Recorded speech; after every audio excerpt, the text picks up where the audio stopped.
تلنگانہ میں اندرما مکان نہ ملنے پر ایک شخص پانی کی ٹینکی پر چڑھ گیا اور احتجاج درج کیا۔ اندرما ہاؤسنگ اسکیم کے تحت مکان نہ ملنے پر مایوس ایک شخص نے احتجاج گاؤں کی پانی کی ٹینکی پر چڑھ کر ہنگامہ کھڑا کر دیا۔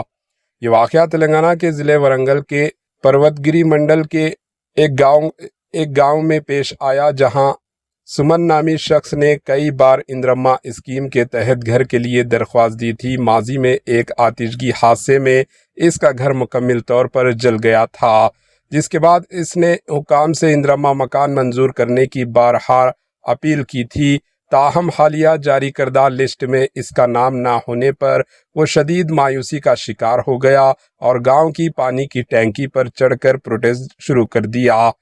گاؤں والوں نے اسے کئی بار نیچے آنے کو کہا، مگر اس نے احتجاج جاری رکھا۔ پولیس اور فائر بریگیڈ کے عملہ نے موقع پر پہنچ کر اسے سمجھایا بجھایا اور بحفاظت نیچے اتارا۔ اس واقعے کے بعد گاؤں میں سنسنی پھیل گئی اور حکام پر اسکیم کی شفافیت پر سوالات اٹھانے لگے ہیں۔ Bureau report, AH news.